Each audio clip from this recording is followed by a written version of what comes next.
नमस्कार दोस्तों, मैं रश्मि द्विवेदी प्यारी टेल्स में आपका बहुत-बहुत स्वागत करती हूँ। दोस्तों, आज हम सुनेंगे मुंशी प्रेमचंद जी की कहानी बोध। कहानी आपको पसंद आए तो कृपया वीडियो को लाइक कर दीजिएगा, चैनल को सब्सक्राइब करना बिल्कुल मत भूलिएगा। तो शुरू करते हैं आज की कहानी बोध। पंडित चंद्रधर ने अपर प्राइमरी में मुदर्रिसी तो कर ली थी, किंतु सदा पछताया करते थे कि कहाँ से इस जंजाल में आ फंसे। यदि किसी अन्य विभाग में नौकर होते तो अब तक 4 पैसे हाथ में होते, आराम से जीवन व्यतीत होता। यहाँ तो महीने भर प्रतीक्षा करने के पीछे कहीं 15 रुपए देखने को मिलते हैं, वो भी इधर आए उधर गायब। न खाने का सुख न पहनने का आराम, हमसे तो मजूर ही भले।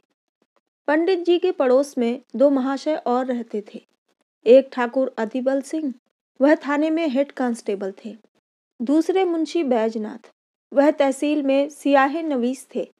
इन दोनों आदमियों का वेतन पंडित जी से कुछ अधिक न था, तब भी उनकी चैन से गुजरती थी। संध्या को वह कचहरी से आते, बच्चों को पैसे और मिठाइयाँ देते।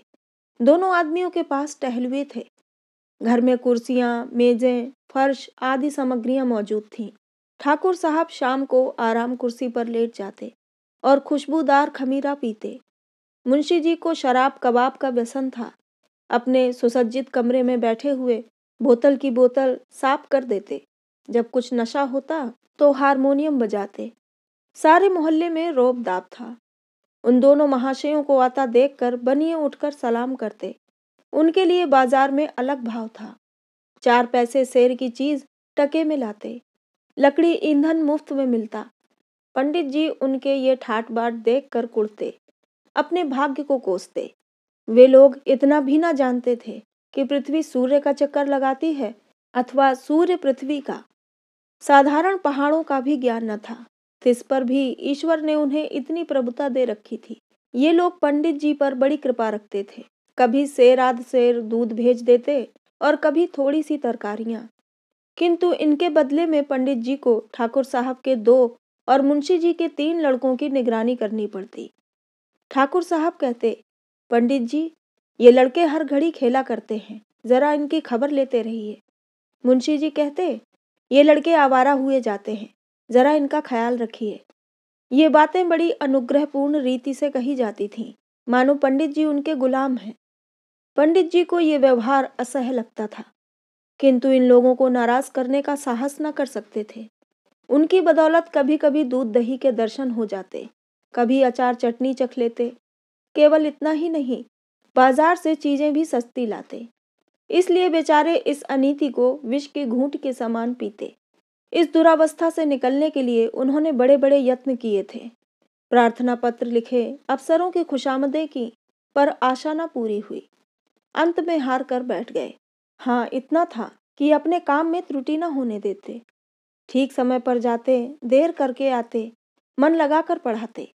इससे उनके अफसर लोग खुश थे। साल में कुछ इनाम देते और वेतन वृद्धि का जब कभी अवसर आता उनका विशेष ध्यान रखते। परंतु इस विभाग की वेतन वृद्धि ऊसर की खेती है, बड़े भाग्य से हाथ लगती है। बस्ती के लोग उनसे संतुष्ट थे। लड़कों की संख्या बढ़ गई थी और पाठशाला के लड़के तो उन पर जान देते थे। कोई उनके घर आकर पानी भर देता, कोई उनकी बकरी के लिए पत्ती तोड़ लाता। पंडित जी इसी को बहुत समझते थे। एक बार सावन के महीने में मुंशी बैजनाथ और ठाकुर अतिबल सिंह ने श्री अयोध्या जी की यात्रा की सलाह की। दूर की यात्रा थी। हफ्तों पहले से तैयारियां होने लगीं। बरसात के दिन सपरिवार जाने में अड़चन थी, किंतु स्त्रियां किसी भांति न मानती थीं। अंत में विवश होकर दोनों महाशयों ने एक एक सप्ताह की छुट्टी ली और अयोध्या जी चले। पंडित जी को भी साथ चलने के लिए बाध्य किया। मेले ठेले में एक फालतू आदमी से बड़े काम निकलते हैं। पंडित जी असमंजस में पड़े, परंतु जब उन लोगों ने उनका व्यय देना स्वीकार किया तो इनकार न कर सके और अयोध्या जी की यात्रा का ऐसा सुअवसर पाकर न रुक सके। बिल्लौर से 1 बजे रात को गाड़ी छूटती थी। ये लोग खा पी कर स्टेशन पर आ बैठे। जिस समय गाड़ी आई, चारों ओर भगदड़ सी पड़ गई। हजारों यात्री जा रहे थे। उस उतावली में मुंशी जी पहले निकल गए। पंडित जी और ठाकुर साहब साथ थे। एक कमरे में बैठे। इस आफत में कौन किसका रास्ता देखता है। गाड़ियों में जगह की बड़ी कमी थी, परंतु जिस कमरे में ठाकुर साहब थे उसमें केवल 4 मनुष्य थे। वह सब लेटे हुए थे। ठाकुर साहब चाहते थे कि वह उठ जाएं तो जगह निकल आए। उन्होंने एक मनुष्य से डांट कर कहा, उठ बैठो जी, देखते नहीं हम लोग खड़े हैं। मुसाफिर लेटे लेटे बोला, क्यों उठ बैठे जी, कुछ तुम्हारे बैठने का ठेका लिया है? ठाकुर, क्या हमने किराया नहीं दिया है? मुसाफिर, जिसे किराया दिया हो उसी से जाकर जगह मांगो। ठाकुर, जरा होश की बातें करो, इस डिब्बे में 10 यात्रियों की आज्ञा है। मुसाफिर, ये थाना नहीं है, जरा जबान संभाल कर बातें कीजिए। ठाकुर, तुम कौन हो जी? मुसाफिर, हम वही हैं जिस पर आपने खुफिया फरोशी का अपराध लगाया था, जिसके द्वार से आप नगद 25 रुपए लेकर टले थे।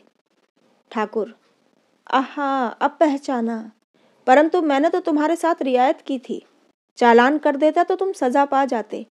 मुसाफिर, और मैंने भी तो तुम्हारे साथ रियायत की, गाड़ी में खड़ा रहने दिया, ढकेल देता तो तुम नीचे चले जाते और तुम्हारी हड्डी पसली का पता न लगता।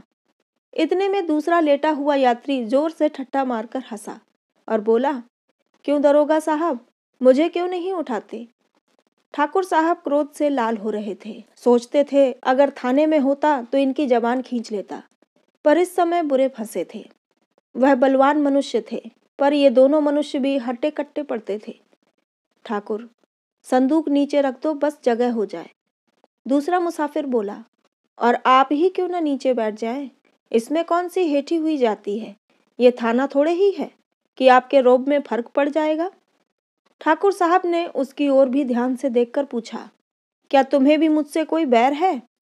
जी हाँ, मैं तो आपके खून का प्यासा हूँ। मैंने तुम्हारा क्या बिगाड़ा है? तुम्हारी तो सूरत भी नहीं देखी।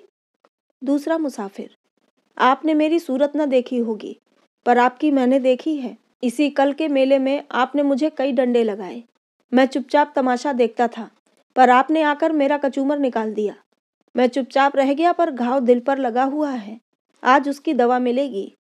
ये कहकर उसने और भी पांव फैला दिए और क्रोधपूर्ण नेत्रों से देखने लगा।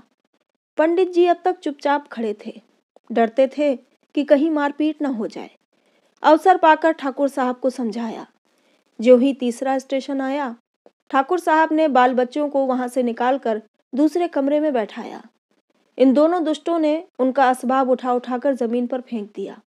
जब ठाकुर साहब गाड़ी से उतरने लगे तो उन्होंने उनको ऐसा धक्का दिया कि बेचारे प्लेटफॉर्म पर गिर पड़े। गार्ड से कहने दौड़े थे कि इंजन ने सीटी दी, जाकर गाड़ी में बैठ गए। उधर मुंशी बैजनाथ की और भी बुरी दशा थी। सारी रात जागते गुजरी, जरा पैर फैलाने की जगह न थी। आज उन्होंने जेब में बोतल भरकर रख ली थी। प्रत्येक स्टेशन पर कोयला पानी ले लेते थे। फल ये हुआ कि पाचन क्रिया में विघ्न पड़ गया। एक बार उल्टी हुई और पेट में मरोड़ होने लगी। बेचारे बड़े मुश्किल में पड़े। चाहते थे कि किसी भांति लेट जाएं, पर वहां पैर हिलाने को भी जगह न थी। लखनऊ तक तो उन्होंने किसी प्रकार जब्त किया। आगे चलकर विवश हो गए। एक स्टेशन पर उतर पड़े, खड़े ना हो सकते थे। प्लेटफॉर्म पर लेट गए। पत्नी भी घबराई, बच्चों को लेकर उतर पड़ी। असबाब उतारा, पर जल्दी में ट्रंक उतारना भूल गई। गाड़ी चल दी। दरोगा जी ने अपने मित्र को इस दशा में देखा तो वह भी उतर पड़े। समझ गए कि हजरत आज ज्यादा चढ़ा गए। देखा तो मुंशी जी की दशा बिगड़ गई थी। ज्वर, पेट में दर्द, नसों में तनाव, कै और दस्त। बड़ा खटका हुआ। स्टेशन मास्टर ने यह दशा देखी तो समझा हैजा हो गया है। हुक्म दिया कि रोगी को अभी बाहर ले जाओ। विवश होकर मुंशी जी को लोग एक पेड़ के नीचे उठा लाए। उनकी पत्नी रोने लगी। हकीम डॉक्टर की तलाश हुई। पता लगा कि डिस्ट्रिक्ट बोर्ड की तरफ से वहां एक छोटा सा अस्पताल है।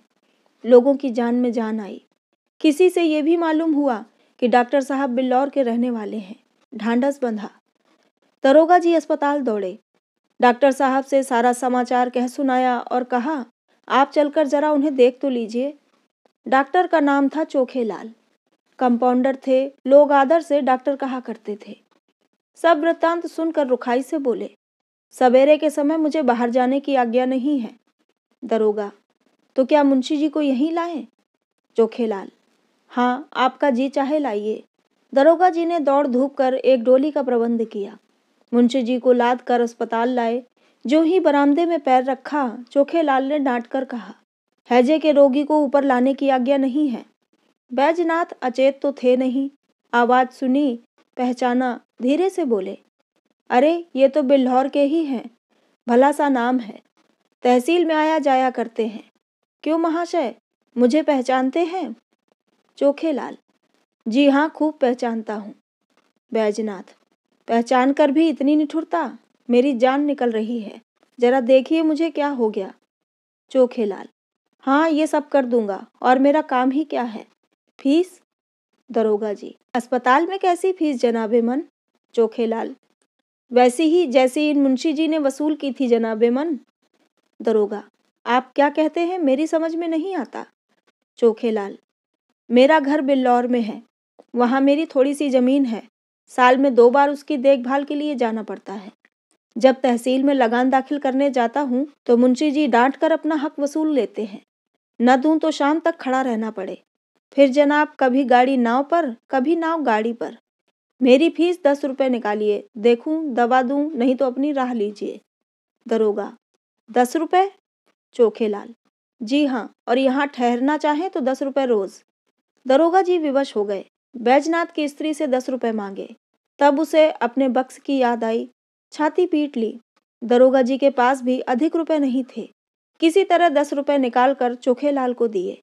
उन्होंने दवा दी। दिन भर कुछ फायदा न हुआ। रात को दशा संभली। दूसरे दिन फिर दवा की आवश्यकता हुई। मुंशी आयन का एक गहना जो 20 रुपए से कम का न था, बाजार में बेचा गया। तब काम चला। चोखेलाल को दिल में खूब गालियां दी। श्री अयोध्या जी में पहुंचकर स्थान की खोज हुई।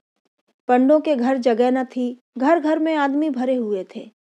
सारी बस्ती छान मारी, पर कहीं ठिकाना न मिला। अंत में ये निश्चय हुआ कि किसी पेड़ के नीचे डेरा जमाना चाहिए। किंतु जिस पेड़ के नीचे जाते वहीं यात्री पड़े मिलते। सिवाय खुले मैदान में रेत पर पड़े रहने के और कोई उपाय न था। एक स्वच्छ स्थान देखकर बिस्तरे बिछाए और लेटे। इतने में बादल घिर आए। बूंदें गिरने लगीं, बिजली चमकने लगी। गरज से कान के पर्दे फटे जाते थे। लड़के रोते थे, स्त्रियों के कलेजे कांप रहे थे। अब यहाँ ठहरना दुस्सह था, पर जाएं कहाँ? अकस्मात एक मनुष्य नदी की तरफ से लालटेन लिए आता दिखाई दिया। वह निकट पहुंचा तो पंडित जी ने उसे देखा। आकृति कुछ पहचानी हुई मालूम हुई, किंतु ये विचार न आया कि कहाँ देखा है। पास आकर बोले, क्यों भाई साहब, यहाँ यात्रियों के रहने की जगह न मिलेगी? वह मनुष्य रुक गया। पंडित जी की ओर ध्यान से देखकर बोला, आप पंडित चंद्रधर तो नहीं हैं? पंडित प्रसन्न होकर बोले, जी हाँ, आप मुझे कैसे जानते हैं? उस मनुष्य ने सादर पंडित जी के चरण छुए और बोला, मैं आपका पुराना शिष्य हूँ। मेरा नाम कृपाशंकर है। मेरे पिता कुछ दिनों बिल्हौर में डाक मुंशी रहे थे। उन्हीं दिनों में आपकी सेवा में पड़ता था। पंडित जी की स्मृति जागी। बोले, ओहो, तुम ही हो कृपाशंकर। तब तो तुम दुबले पतले लड़के थे, कोई 8-9 साल हुए होंगे। कृपाशंकर, जी हाँ, 9वां साल है। मैंने वहां से आकर एंट्रेंस पास किया। अब यहाँ म्यूनिसिपैलिटी में नौकर हूँ। कहिए, आप तो अच्छी तरह रहे। सौभाग्य था कि आपके दर्शन हो गए। पंडित जी, मुझे भी तुमसे मिलकर बड़ा आनंद हुआ। तुम्हारे पिता अब कहाँ हैं? कृपाशंकर, उनका तो देहांत हो गया। माता जी हैं। आप यहाँ कब आए? पंडित जी, आज ही आया हूँ। पंडों के घर जगह न मिली, विवश हो यहीं रात काटने की ठहरी। कृपाशंकर, बाल बच्चे भी साथ हैं? पंडित जी, नहीं, मैं तो अकेला ही आया हूँ, पर मेरे साथ दरोगा जी और सियाही नवील साहब हैं। उनके बाल बच्चे भी साथ हैं। कृपाशंकर, कुल कितने मनुष्य होंगे? पंडित जी, हैं तो 10, किंतु थोड़ी सी जगह में निर्वाह कर लेंगे। कृपाशंकर, नहीं साहब, बहुत सी जगह लीजिए। मेरा बड़ा मकान खाली पड़ा है। चलिए, आराम से 1-2-3 दिन रहिए। मेरा परम सौभाग्य है, आपकी कुछ सेवा करने का अवसर मिला। कृपाशंकर ने कुली बुलाए, असबाब उठवाया और सबको अपने मकान पर ले गया। साफ सुथरा घर था। नौकर ने चटपट चारपाइयां बिछा दी। घर में पूरियां पकने लगीं। कृपाशंकर हाथ बांधे सेवक की भांति दौड़ता था। हृदयोल्लास से उसका मुख कमल चमक रहा था। उसने विनय और नम्रता से सबको मुग्ध कर लिया। और सब लोग तो खा पी कर सोए, किंतु पंडित चंद्रधर को नींद नहीं आई। उनकी विचार शक्ति इस यात्रा की घटनाओं का उल्लेख कर रही थी। रेलगाड़ी की रगड़ झगड़ और चिकित्सालय की नोच खसोट के सम्मुख कृपाशंकर की सहृदयता और शालीनता प्रकाश में दिखाई देती थी। पंडित जी ने आज शिक्षक का गौरव समझा। उन्हें आज इस पद की महानता ज्ञात हुई। ये लोग 3 दिन अयोध्या रहे, किसी बात का कष्ट न हुआ। कृपाशंकर ने उनके साथ धाम का दर्शन कराया। तीसरे दिन जब लोग चलने लगे तो वह स्टेशन पर पहुंचाने आया। जब गाड़ी ने सीटी दी तो उसने सजल नेत्रों से पंडित जी के चरण छुए और बोला, कभी कभी इस सेवक को याद करते रहिएगा। पंडित जी घर पहुंचे तो उनके स्वभाव में बड़ा परिवर्तन हो गया था। उन्होंने फिर किसी दूसरे विभाग में जाने की चेष्टा नहीं की। तो दोस्तों, ये थी कहानी बोध। आपको कैसी लगी हमें कमेंट में ज़रूर बताइएगा। चैनल को सब्सक्राइब नहीं किया तो कर लीजिएगा। तो मिलते हैं अगली कहानी में। कहानी को पूरा सुनने के लिए बहुत बहुत धन्यवाद।